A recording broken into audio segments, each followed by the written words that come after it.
Olá, pessoal, bom dia. Sabadão, todo mundo aqui no FISLE. Obrigada por terem vindo. Eu sou a Cláudia Mello, vou falar um pouco sobre a internet e o colonialismo digital. Bom, eu hoje sou diretora de tecnologia aqui da ThoughtWorks Brasil. A ThoughtWorks é uma empresa que está em 12 países. Tenho bastante orgulho de representar os ThoughtWorkers aqui do Brasil, os nossos 200 ThoughtWorkers. Também sou ativista da Knowledge Commons Brasil. A Knowledge Commons é uma ONG ativista em governança da internet, proveniente da Índia, e agora se expandindo aqui para o sul global, no caso o Brasil. E também sou pesquisadora associada à Universidade de São Paulo. Mas hoje eu estou aqui principalmente como cidadã brasileira, para passar uma mensagem, também ouvir de vocês a opinião, experiências, ideias sobre o assunto de colonialismo. Bom, o colonialismo ainda existe, sinto informar, e ele é digital. Eu falo isso porque algumas pessoas ainda acreditam que o colonialismo acabou, que o que existe hoje é normal e que as coisas que acontecem hoje no mundo são assim mesmo, por uma questão de, talvez, competência ou de merecimento. Bom, colonialismo, pela definição do dicionário, Michaelis, tem várias definições, mas principalmente é um sistema político, econômico e social, pelo qual uma ou mais potências mantém ou estende seu controle sobre territórios ou povos quaisquer, outros povos estranhos. Bom, a gente tem com a internet uma promessa, né, quando ela foi criada, quando ela foi imaginada e estendida para todos os países no mundo, a promessa de uma internet democrática. Uma internet que acabaria, digamos assim, com a questão do privilégio, com a questão do preconceito, seria um novo espaço para as pessoas interagirem, para as pessoas aprenderem, onde não haveria credo, onde não haveria religião, onde não haveria raça, onde, enfim, fatores relacionados a onde você nasceu. E a internet seria aquele lugar onde nós viveríamos em paz. Essa foi a grande promessa quando ela foi criada. Ela realmente era a nossa maior esperança, o nosso maior bem comum, a ser dividido por todas as nações. Essa era a promessa.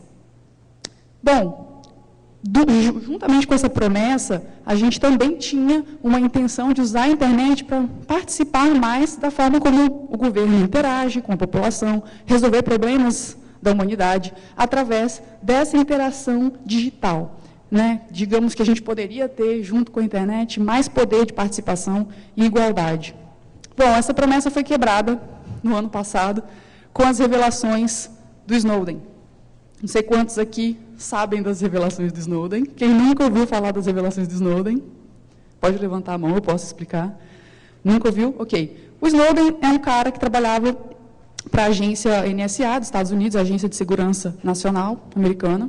Ele, obviamente, sabia tudo o que estava acontecendo lá, um cara extremamente inteligente, como vários da Agência Americana de Segurança. E ele começou a perceber que, peraí, tem umas coisas muito estranhas que estão sendo feitas aqui nos Estados Unidos que eu não acredito que sejam boas para os cidadãos americanos, nem para os outros cidadãos do mundo. Ele começou a revelar, tendo acesso a todas as informações da NSA, revelar, né, fazer o leakage de informações confidenciais da NSA, e por isso, obviamente, ele é perseguido e nem pode mais ficar nos Estados Unidos. Hoje ele fica na Embaixada do Equador, na Inglaterra. Mas ele revelou para o mundo que, por exemplo, os Estados Unidos espionam massivamente toda a população global, que usam essa informação para motivos econômicos. 95% da informação global passa pelos Estados Unidos e gira realmente o mercado deles. Eles usam essa internet que foi prometida como democrática para, na verdade, não só os Estados Unidos, mas os Five Eyes, os aliados, eles usam a internet para fazer a dominação econômica, política, cultural sobre todo o globo. É quase praticamente uma terceira guerra mundial fria através da internet e todos nós gostando de usar os aplicativos deles, sem nem mesmo entendermos que nós estamos sendo vítimas de todo um processo de dominação. Então, o Snowden acordou o mundo. Um homem, uma pessoa, não apenas o Snowden, mas o Snowden tem uma simbologia muito grande. O Snowden, uma pessoa conseguiu revelar para 7 bilhões o que estava acontecendo, para vocês verem o poder que uma pessoa pode ter de modificar a ordem, a ordem do mundo, a ordem da dominação, enfim, de coisas erradas que estão acontecendo. Bem, a gente já sabia, para quem não era tão ingênuo, que acreditar que a internet, simplesmente por ela existir, acreditar que ela seria esse meio da paz, esse meio onde o sistema econômico seria mais justo, onde as pessoas teriam mais aprendizado, que a criança que nasceu na África, sozinha e sem pais, ela teria, com acesso à internet, ela poderia aprender e se tornar um grande cidadão e mudar a África. Bom, toda essa ilusão, para aqueles que não eram tão ingênuos, já se sabia que não adianta ter só a internet, não adianta só ela existir e, magicamente, todas essas coisas boas vão acontecer.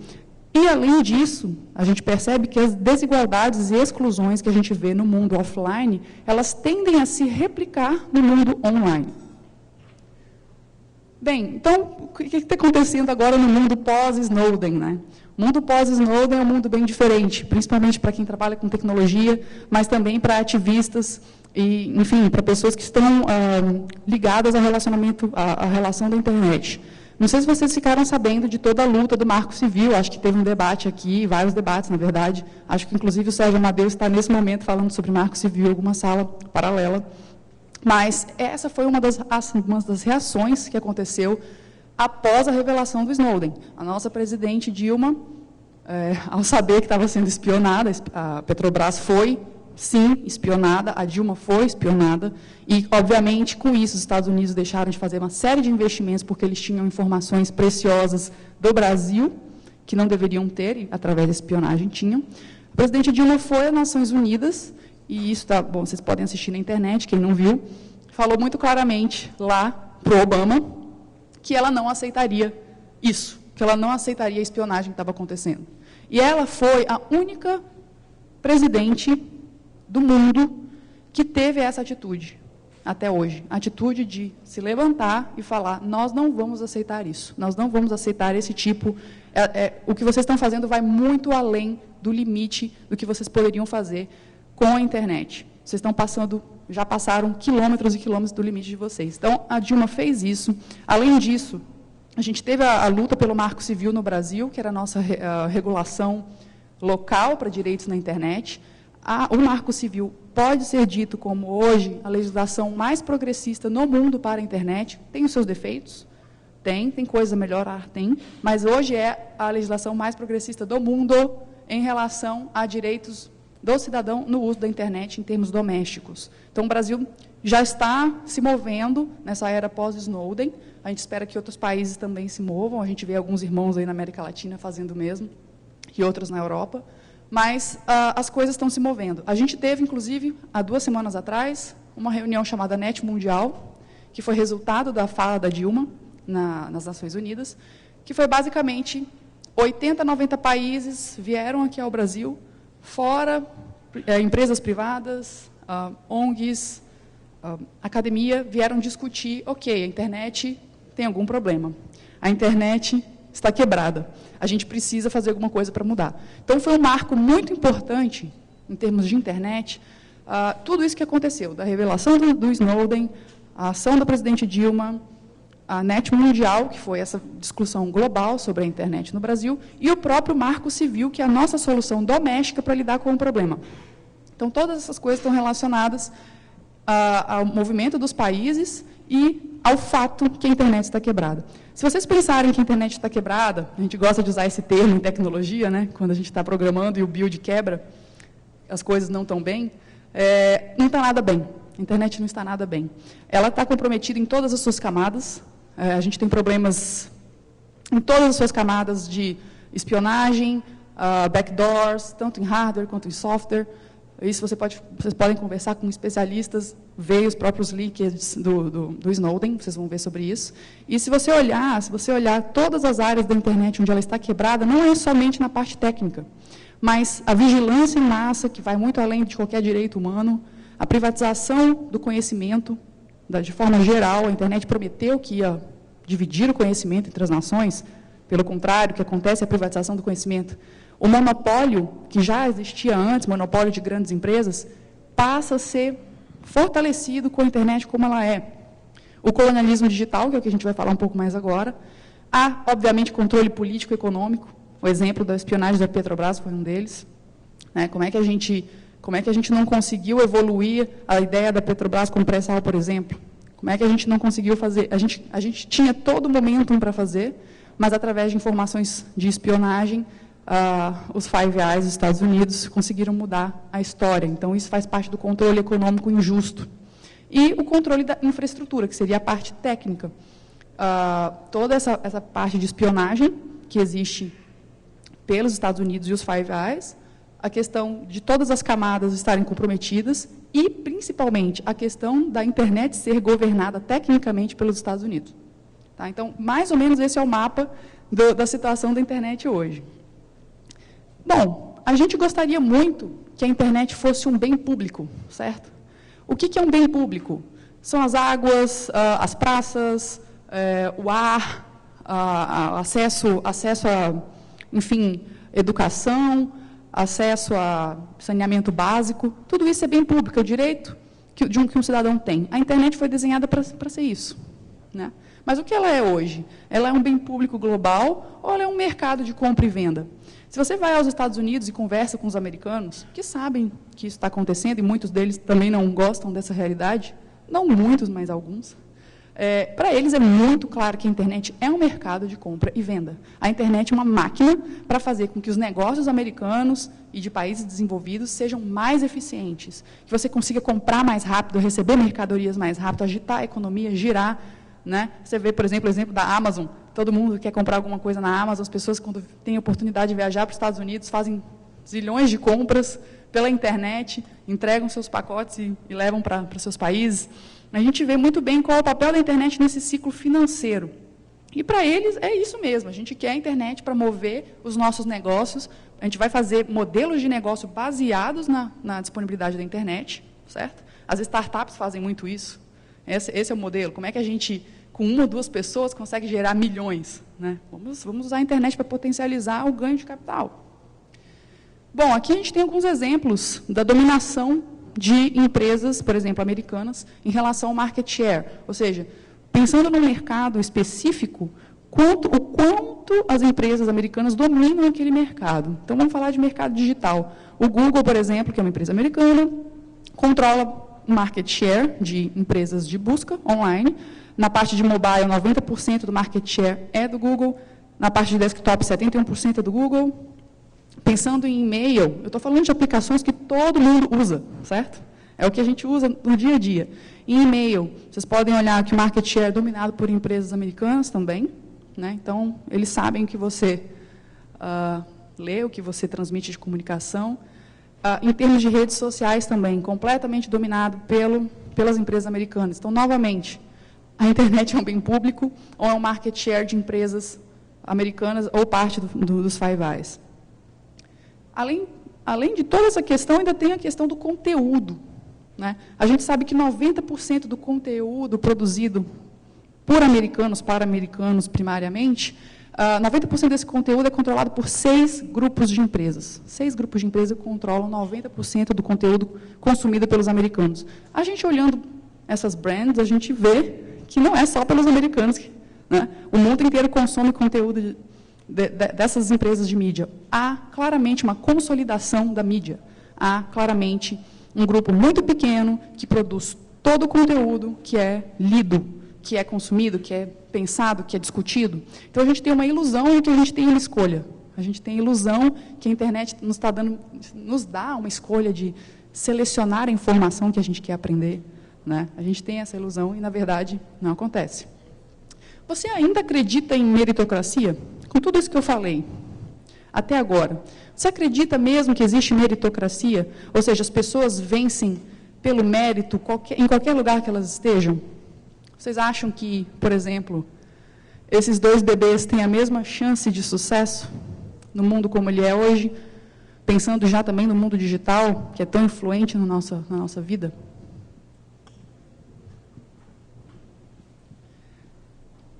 Bom, aqui é um mapa da divisão digital global. É mais ou menos uma ideia de número de computadores per capita. A gente vê nas cores mais escuras, né, a gente tem mais acesso ao computador, ter a posse do computador. Nas cores mais claras, menos posse. O Brasil está no meio termo, mas muito longe ainda de ser um país top. E vocês veem, na América do Sul, na África, principalmente África, a quantidade baixíssima de acesso ao computador hoje. Então, os países do norte global, digamos assim, os países desenvolvidos, não só controlam o market share da mídia digital, dos aplicativos que nós usamos todos os dias, mas também tem o acesso ao computador, né? Ou seja, para produzir mais conteúdo e fazer mais negócio, enquanto os países em desenvolvimento são commodities que consumem e olhe lá quando consumem, porque nem todos têm computador. Bom, como é que são os atributos dessa desigualdade digital, né? Primeiro de tudo, você precisa ter os meios técnicos, a forma de acessar a internet, via ter acesso à internet, ter o computador ou um dispositivo móvel. Você precisa ter uma certa autonomia, ou seja, não necessitar o tempo todo de alguém para te ajudar, você precisa ter essa autonomia. Você precisa ter habilidades e conhecimentos para, de frente para um computador com acesso à internet, saber o que fazer com isso, né? Precisa ter um suporte social no seu grupo social, sei lá, na sua escola, no seu bairro, aonde, né, na sua empresa, onde você circula. Ter pessoas que também utilizam e ter uma referência, pessoas que são referência, caso você tenha dúvidas, etc., uma pessoa que pode resolver isso para você. E, principalmente, com tudo isso, ter um propósito. Eu uso a internet com qual propósito? Eu vou usar simplesmente eu vou acessar, eu vou fazer umas buscas, o que isso impacta na minha vida? O propósito principal da internet deveria ser melhorar a vida das pessoas. Não só do ponto de vista de educação, do ponto de vista financeiro. Então, esses são os atributos necessários para essa roda ser um ciclo virtuoso. Mas o que a gente vê, na verdade, é um ciclo vicioso, onde os países em desenvolvimento não têm uma série desses atributos, e aí sim, torna-se um ciclo de desigualdade digital. Então, para você participar nessa era da informação, que é a nossa era de hoje, você precisa, no mínimo, de acesso, você precisa ter o acesso à internet, esse é o primeiro ponto básico, mas muito mais que isso, você precisa ter educação para poder aproveitar o conteúdo que está sendo disponibilizado para você. Esses são os dois pontos. No começo, acho que vocês lembram das eras de telecentros, não sei quantos, os mais novos talvez não, mas para quem é mais velho, lembra-se quando no Brasil teve a explosão dos telecentros, que era questão de, gente, nem todo mundo tem acesso à internet, nem todo mundo tem computador, a gente precisa criar uma forma das pessoas terem acesso. Esse era o primeiro ponto. Depois as pessoas perceberam que não adianta só ter acesso, você precisa saber usar o acesso em algum benefício que acelere o seu aprendizado ou o seu benefício, educação. Então, falando um pouco sobre acesso, também, de novo, olhando o mapa do mundo, como é que hoje é a penetração de internet, muito parecido com o mapa anterior. Vocês veem que na América do Sul e na África, e Índia, etc., a penetração ainda não é boa. Na Índia, principalmente, por incrível que pareça, vocês olham que em 2013, a porcentagem, 7,8%. 7,8% da Índia usa internet. Então, você tem 7,8% da população da Índia usa a internet. E eles são 1 bilhão. É um número muito baixo. Estou falando da Índia como um país em desenvolvimento como o Brasil. Apenas 3,1% das residências indianas têm acesso à internet. 3,1%. 31% da população rural indiana nunca ouviram falar de internet. Né? E a gente não pode desconsiderar a população rural de nenhum país como parte da população que precisa ter acesso a esse bem público. 18% dessa turma, desse pessoal da Índia que tem algum tipo de acesso à internet, precisa caminhar 10 quilômetros para ter esse acesso. Na África, vocês podem olhar também, a penetração da internet na África é bem menor do que a média global. 15,6% do continente, então aqui é um dado do continente, usa a internet. Se vocês olharem os mapas da África, tem países que não têm acesso. Tem países que, vocês olharem a penetração, é zero.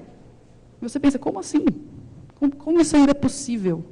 E aí as pessoas acham que ainda não existe o colonialismo. Por que eu daria acesso à internet a um país que eu quero dominar? Por que eu daria acesso mínimo àquela informação se eu quero usar aquela população como commodity? Informação é poder. Quanto menos eu der informação, melhor. Então, aqui a gente tem uns dados assustadores da África também, sendo que a África, eu gosto de usar um pouco esse mapa, a África, em termos de extensão de território, E aí, muitas vezes, os mapas distorcem, os mapas que a gente olha enfim, a cartografia que a gente usa para desenhar os mapas, elas distorcem o tamanho real da África, mas só para vocês terem uma ideia de extensão territorial, quais países caberiam no continente africano? Só os Estados Unidos, a China, a Índia, a parte leste europeia, a Espanha, a França, a Alemanha, a Itália, todas caberiam dentro do continente africano. O continente africano é gigantesco. E é o continente que menos tem acesso à internet. É assustador. No Brasil, a gente olha que, no total, tá, esses são dados da CGIBR, se vocês quiserem procurar, acho que é bem interessante ler sobre isso, o relatório TIC Domicílios 2012, que é o mais recente, que mostra um panorama geral de como é a internet hoje no Brasil, em termos de domicílios, como é que as pessoas acessam, padrões de acesso, que tipo de conteúdo acessam. No total, 40% da população brasileira usa a internet. Então, essa é a penetração do Brasil. Comparado com a África, claro, é muito melhor, né? Comparado com os Estados Unidos e outros países, a gente está muito atrás ainda. Bom, isso eu estou falando só em termos de acesso. Vamos falar um pouco sobre educação. Tem uma pesquisa, que eu não vou entrar em detalhes, nem quero que vocês leiam os números, mas eu vou disponibilizar, depois vocês podem ter mais detalhes, que mostra que existe uma questão, tem um errinho aí, produção digital. Existe uma questão muito importante sobre a produção digital. Qual é a qualidade da sua produção digital? Ela está relacionada ao seu grau de educação. Então, quanto menor a educação que você tem, a produtividade, digamos assim, digital, ela é menor. Então, se você tem um país com menor acesso à educação, o tipo de conteúdo gerado é muito mais simples. Normalmente, comunicações básicas, normalmente redes sociais para você trocar piadas e coisas do gênero, e só. Você não gera nenhum conteúdo mais refinado para compartilhar com a comunidade, por exemplo. Você não gera blog posts, você não gera coisas que realmente vão fazer com que o conhecimento seja transferido. Então, essa pesquisa foi inicialmente feita nos próprios Estados Unidos, com uma amostra relevante, que existe uma associação clara entre tipo de atividades na internet e grau da educação. Existe uma correlação extremamente forte. E a gente vê, deixa eu só colocar aqui, no Brasil, a mesma trend. No mesmo relatório TIC Domicílios, 2012, a gente vê o tipo de uso da internet. Olha lá em cima, 89%, uso da internet para se comunicar. Falar oi, perguntar que hora você vai almoçar, dizer que você vai acampar no fim de semana, esse tipo de comunicação que é feita. 89% do Brasil usa para isso. Em segundo lugar, procurar informações e serviços. Também é uma atividade extremamente simples, né? Não tem nenhuma coisa mais complexa. Se vocês olharem o uso para, enfim, funções um pouco mais avançadas, mais sofisticadas, que podem, de fato, te trazer um benefício maior, como, por exemplo, usar a internet para serviços financeiros, investimentos, eu quero investir meu dinheiro na bolsa, eu quero fazer transações que vão economizar 5% no mês para mim, 22% da população usa para isso. Por quê? Isso requer educação. E a gente ainda, no Brasil, não tem esse grau de educação para fazer um bom uso da internet. Então, vocês olhem aqui no mapa do TIC Domicílios, a mesma tendência que a pesquisa americana mostrou. Sem educação, você não vai ter um bom uso da internet. Bom, olhando o mesmo relatório, TIC Domicílios, vocês vão olhar, nossa, mas tem um número muito parecido de homens e mulheres usando a internet, isso é bom. De fato, é bom. 70% usa a internet todo dia, do grupo de masculino, né? E o grupo feminino, 66% usa a internet todo dia. Próximo, ainda tem um gap mais próximo, existe o gap. Mas a gente sabe que não adianta só ter acesso, como eu falei, novamente, as desigualdades do mundo offline se replicam no mundo online. A gente ainda vê a segregação horizontal e vertical acontecendo na internet. O que significa isso? Mulheres usando a internet, por exemplo, para procurar receitas para fazer a refeição da família, enquanto o homem usa a internet para ler o The Guardian.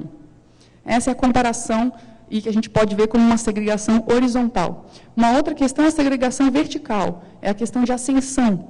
O quanto que a internet está sendo útil para as mulheres progredirem nas suas carreiras e o quanto a internet é útil para os homens progredirem na carreira. A gente continua vendo, pelas trends e várias análises de reportes que eu não trouxe, porque senão seria muito extenso, que o uso da internet pelo homem é muito mais avançado no ponto de vista de segregação vertical. Ele consegue muito mais autopromoção, ele consegue muito mais suporte social, enquanto as mulheres, pelo contrário.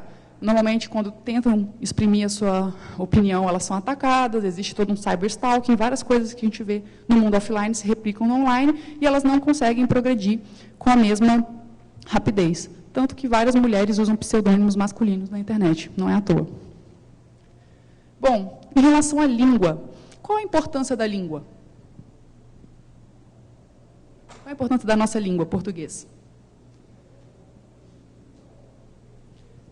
O que vocês acham que a nossa língua representa para o Brasil, por exemplo? Apesar que nossa língua original não era português, né? Nossa língua era outra e a gente foi colonizado também. Mas, você quer falar? Diga. A língua representa a união no Brasil. Nós somos brasileiros porque a gente está no mesmo lugar, nós falamos o mesmo idioma. Então, a língua reflete a nossa expressão, é o que nos une. É o que nos une, a nossa expressão. Eu acho a nossa língua uma triste herança de que nós fomos vítimas do colonialismo do passado. Sim, a gente foi, a língua portuguesa é sim um retrato da nossa colonização. Mas se a gente comparar, por exemplo, com a língua inglesa e o uso da língua portuguesa hoje, nós nos comunicamos através de qual língua? Da língua portuguesa. Essa é a nossa língua hoje, mãe. As pessoas, e essa é uma discussão que a gente tem muito na TW, as pessoas se comunicam muito melhor na língua materna.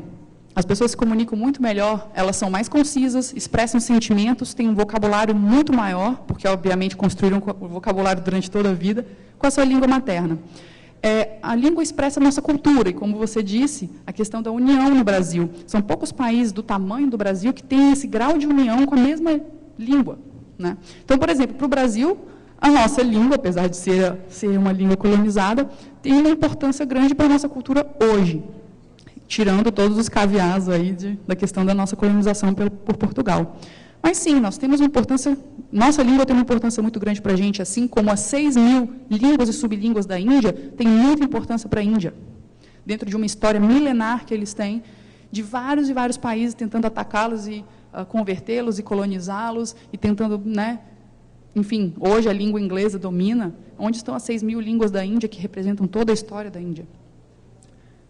Bom, a língua é importante, mas, se a gente olhar esse mapa, eu gosto de usar o exemplo da Wikipedia, porque hoje a Wikipedia representa um grande framework, um grande arcabouço de informações, né, onde todo mundo pode inserir as informações de qualquer lugar do mundo, sobre qualquer assunto.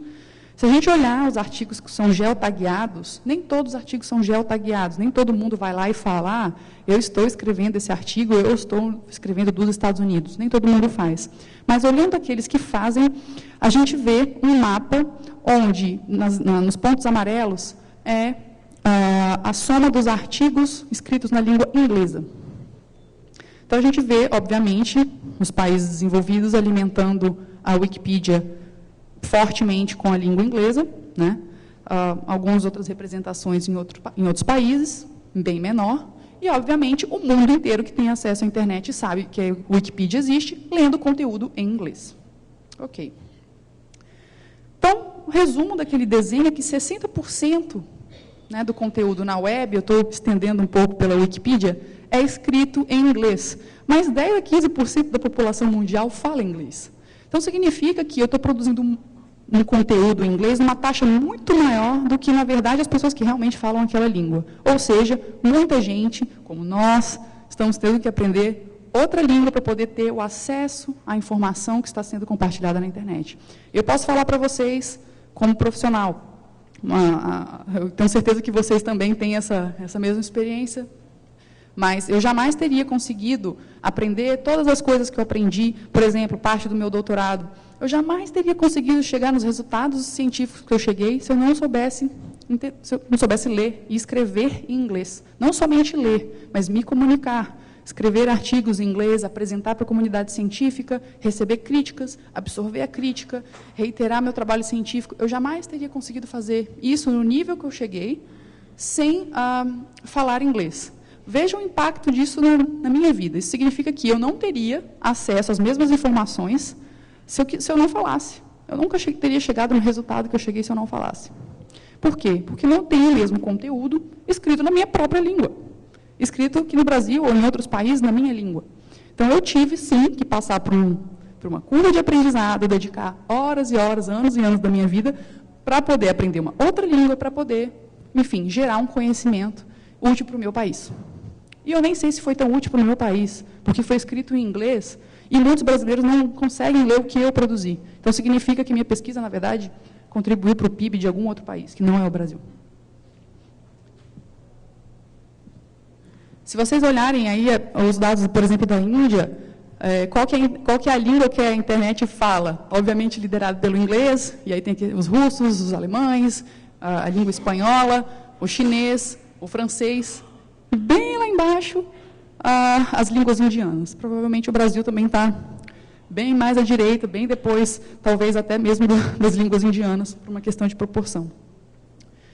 Bom, como é que eu dei um cenário geral para vocês de como hoje a internet é usada como um marketplace, um lugar para fazer comércio, onde existe, sim, um monopólio econômico que a internet reforça, onde existe uma questão cultural, por exemplo, com a língua, onde a gente perde muita oportunidade de expressar o nosso conhecimento e aprender coisas, porque a gente tem a barreira da língua.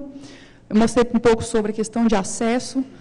É importante que tenha acesso. O Brasil ainda não tem completamente acesso à internet. Tem muita gente trabalhando com a questão de banda larga, várias ONGs, o próprio governo. O Brasil tem até sido um exemplo para países de desenvolvimento nessa área, mas ainda falta bastante trabalho.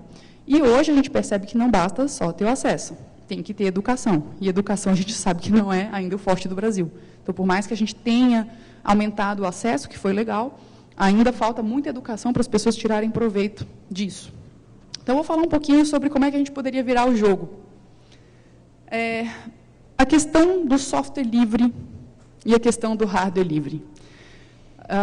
Bom, essa comunidade aqui é a melhor comunidade para falar, né? Vamos investir em software livre, porque isso é importante, a questão de todos poderem aprender e contribuírem para aquele código, essas coisas a gente sabe, mas usar isso em benefício dos países em desenvolvimento, usar isso em benefício da nossa economia, do nosso povo e dos outros povos que são colonizados digitalmente. Pensar em hardware livre nacional. A gente tem, por exemplo, não sei se tem alguém aqui na sala que é da MetaMáquina, acho que não, mas tem um pessoal da MetaMáquina, aqui no Brasil, eles fazem hardware livre, por exemplo, impressoras 3D livres, e a gente sabe hoje que as impressoras 3D têm um puta potencial de inovação, porque você pode criar um monte de coisas rapidamente com a impressora 3D, imprimir, testar e tal.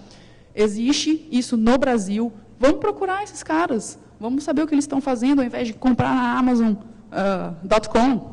Vamos olhar o pessoal da MetaMáquina. Vamos exigir do governo que exista investimento em hardware livre, porque o Brasil já é líder em software livre. O Brasil já é um exemplo mundialmente conhecido de software livre, porque o governo investiu nisso há vários anos atrás. Eu sei que ainda com várias limitações, mas comparado a outros países, nós lideramos. Então, fazer a mesma coisa com hardware livre e incentivar que isso aconteça, para que o conhecimento de software e de hardware seja compartilhado. A gente precisa de soluções técnicas, a gente precisa das nossas soluções, de um mercado local desenvolvido com as nossas soluções da gente para a gente. Pensar muito também nos países em desenvolvimento do sul global. Em segundo lugar, criar conexões com esses países em desenvolvimento. O Brasil não vai resolver isso sozinho, certo? Mas vamos nos unir com aqueles outros países que também são colonizados digitalmente. Vamos nos unir com a Índia, vamos nos unir com a África, vamos conversar com a China, né? Vamos conversar com os nossos irmãos da América Latina, vamos conversar com o Equador, por exemplo, que tem feito progressos significativos em termos de infraestrutura em fibra ótica para ter uma internet mais livre da dominação americana. Vamos começar a conhecer essas coisas. Não vamos duvidar do poder que elas têm. Vamos ajudar o governo a adotar políticas progressistas, seja em todos os bens públicos. Vamos garantir que as pessoas tenham acesso à comida, que elas tenham acesso à energia, que elas tenham acesso à educação, que são as coisas básicas. Vamos ajudar, por exemplo, o governo a discutir o Marco Civil.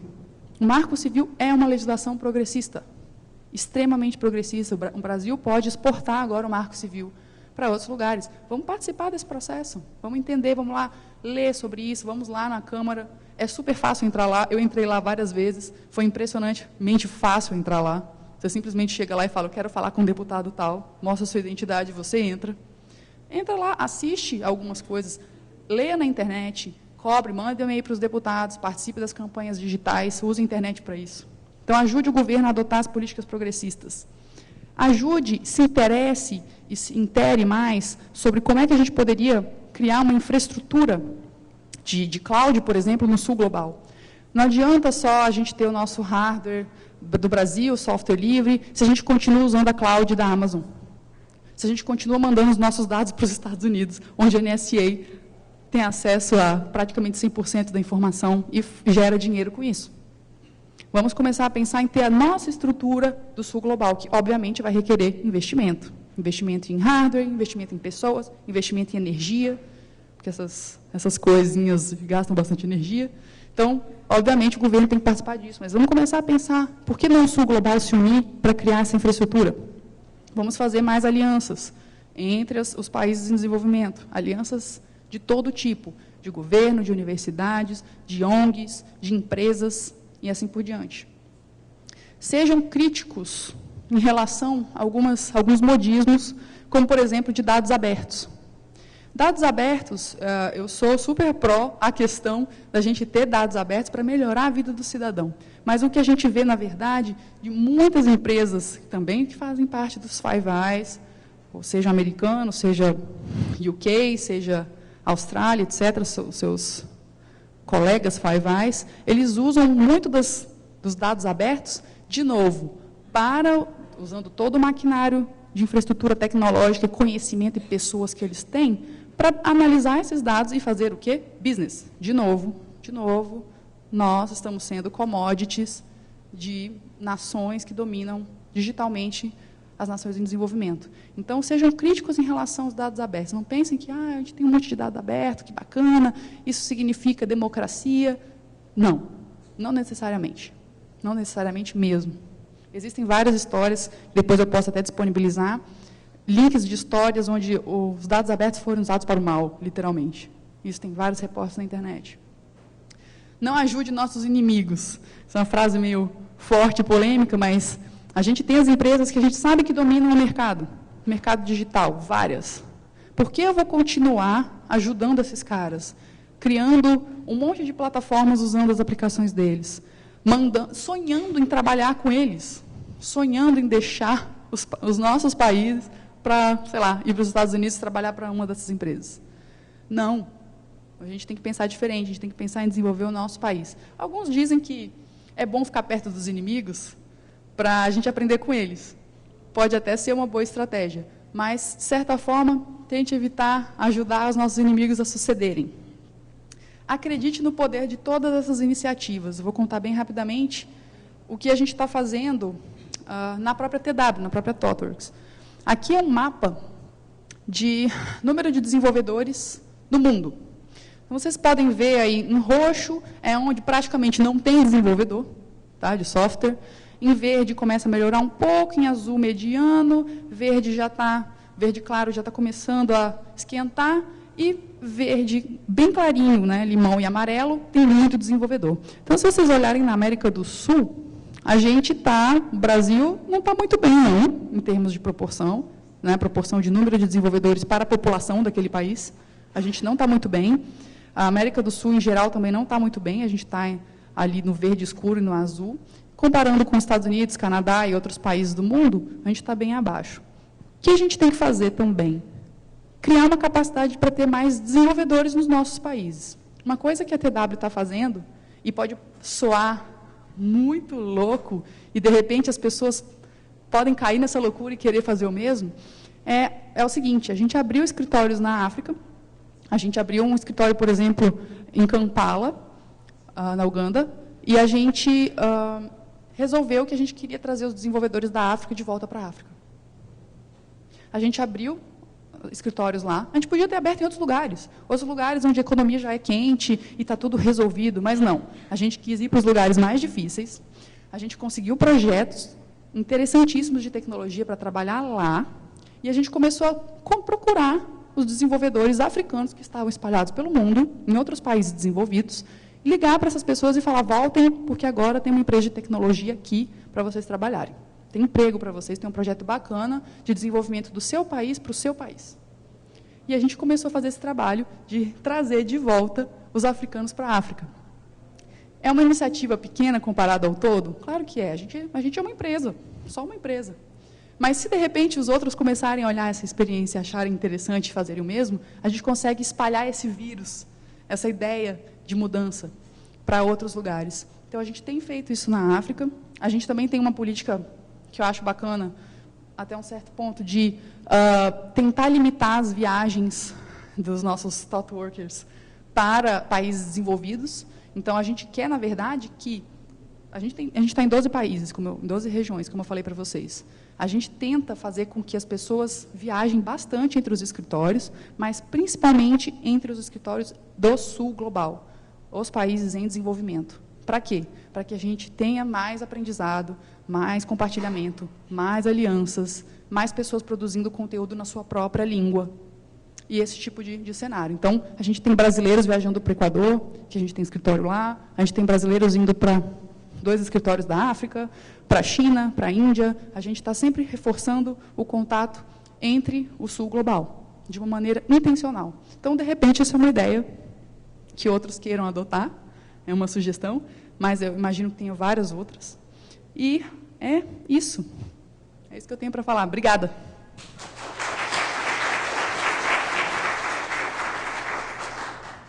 Perguntas, comentários?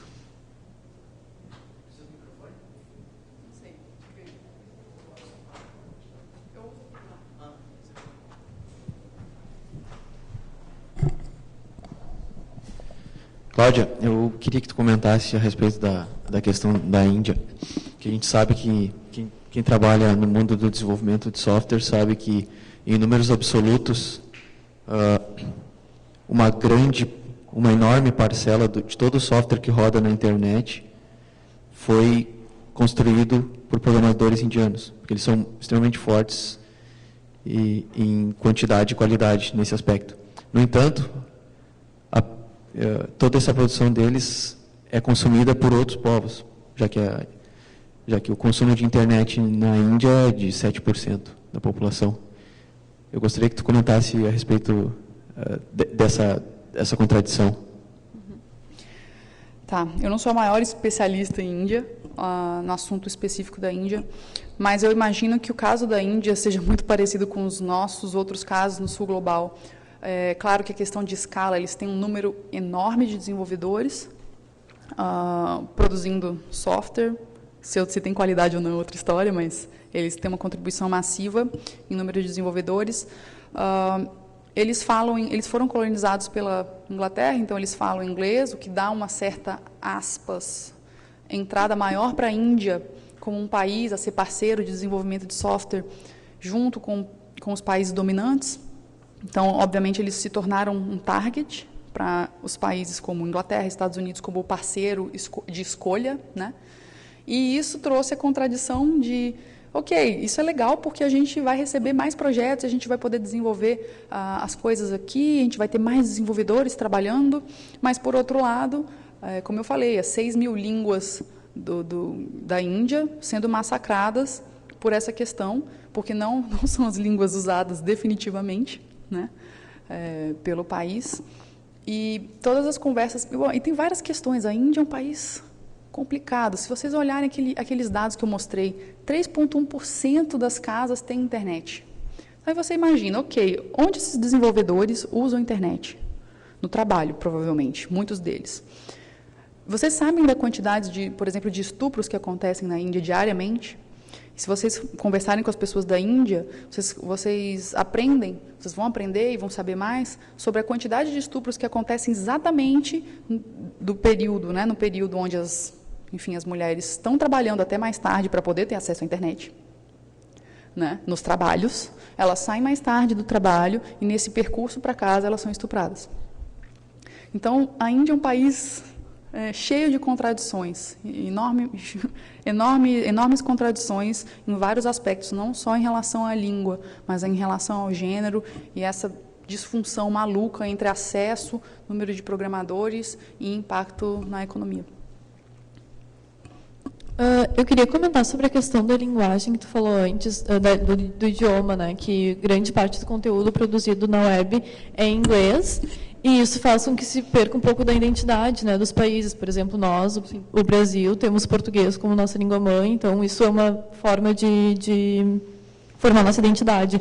Mas nós, como programadores, a gente usa linguagens que muitas vezes têm comandos em inglês, os comentários são feitos em inglês, documentação de diversas ferramentas são em inglês. Então, como lidar com isso se, por exemplo, toda essa... o idioma da tecnologia é muito inglês, assim, como fazer para a gente ainda ter uma identidade de Brasil, de países do sul global, com seus idiomas, mas, ao mesmo tempo, usando tanto o inglês para...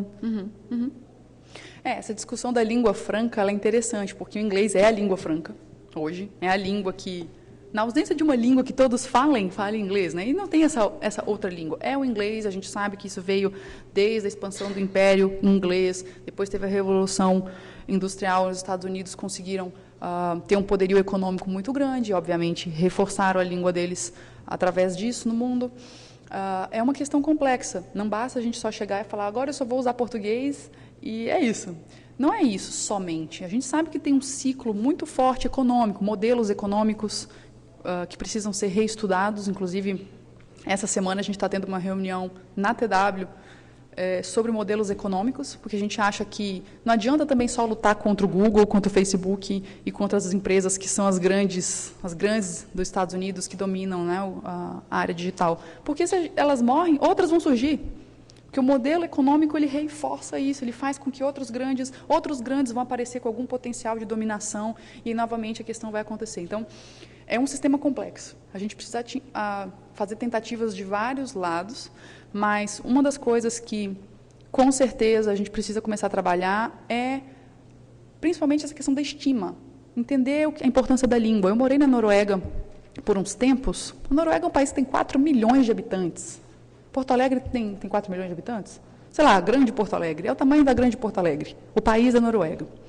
Eles têm o maior IDH do mundo, têm dinheiro pra caramba, petróleo, etc., etc., falam inglês muito bem, porque têm acesso à educação, mas eles têm uma política pública muito forte em relação à língua norueguesa.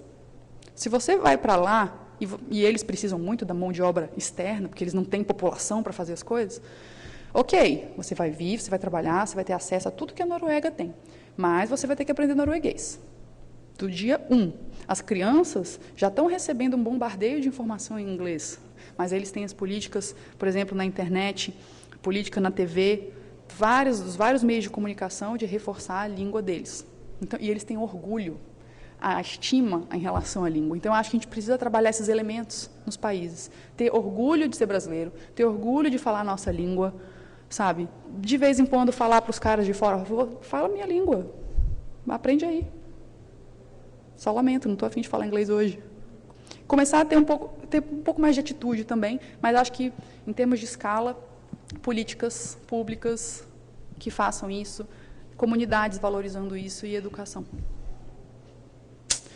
Bom, me disseram que eu tinha que terminar às 11h50, já são 11h55, não sei se teria tempo para uma última pergunta. Sim? Aqui, Cláudia, Marisa, tudo bom? Tudo bem. Vocês falando em Índia, rapidamente contar uma história que seria, acho que tem a ver com o que tu falaste. Há uns 5 anos atrás, eu trabalho no governo aqui, né? Há uns 5 anos atrás, eu trabalhando no governo aqui, no Brasil, e eu conheci um indiano que trabalhava no governo na Índia, certo? E nós estávamos a pleno vapor de época de telecentro, disponibilizar acesso, certo? E ele disse, isso lá na Índia, para a gente não faz, porque não adianta, a gente abre um telecentro e fica vazio, porque o indiano não tem o que consumir na internet. E aí aqui nós nos demos conta que tinha sido uma coisa que, na verdade, uma coisa que a gente achava que era errado no passado, que acabou nos dando essa chance, que foi logo no início da internet, que a gente era obrigado, para ter internet em casa, a contratar um provedor. E esses provedores acabaram fazendo grandes portais em português. que fazia com que os brasileiros tivessem como interesse de entrar na internet. Porque o que ele disse é que o indiano chega, ele abre o computador e não sabe nem para onde ir, porque nada é na língua dele, nada é numa das 6 mil línguas dele. Né? Então, acho que isso, no fim, é uma característica típica que a gente tem do nosso histórico, de como foi a entrada na internet no Brasil, que era obrigado tal do provedor e que a gente bateu nisso pra caramba, mas que acabou criando, ou pelo menos um estímulo, eles tinham pontos de blogs, tudo, um estímulo à criação de um pouco de conteúdo em português, que fez com que, quando a gente colocasse um telecentro, as pessoas não vissem só o computador, elas conseguissem entrar e ver que tinha conteúdo em português para elas inicialmente consumir. Então, na verdade, eu acho que assim, é um fato que a gente não foi planejado, mas que nos deu essa entrada. Porque o que o governo da Índia disse que não adianta eles distribuírem, eles têm que primeiro fazer uma forma de gerar conteúdo nas línguas. Tanto que aquela porcentagem que tu botaste ali, que tu disse 0,1 indiano, no Brasil deve estar mais ou menos perto daquilo. O grande problema é que nós falamos uma língua que é só um código que só a gente que fala, né? Só a gente que produz. Né? Mas, então, realmente, em relação à população da Índia, vai fazer um pouco de diferença. Mas nós ainda temos mais produção em português do que nas línguas deles. Né? Sim, sim.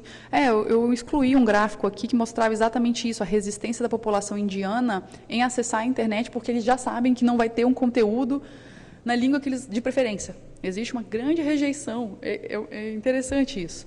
Agora, para a gente, legal, a gente já tem um acesso, as pessoas têm mais interesse, porque existe uma massa crítica mínima da língua, mas agora a gente precisa dar um passo além. A gente precisa ter um conteúdo mais sofisticado na nossa língua, que vem aqui naquela segunda parte que eu falei, da educação, da gente valorizar. Uma outra coisa, até falando de novo da TW, todo artigo que a gente publica em inglês e em português. Se vocês entrarem lá no nosso site, darem uma rodada lá, tem uma parte de insights, todo artigo a gente publica em inglês e em português, justamente para ter o conteúdo mais avançado na área. Por que não vocês também? Bom, vou encerrar, pessoal. Obrigada mais uma vez e bom evento para vocês.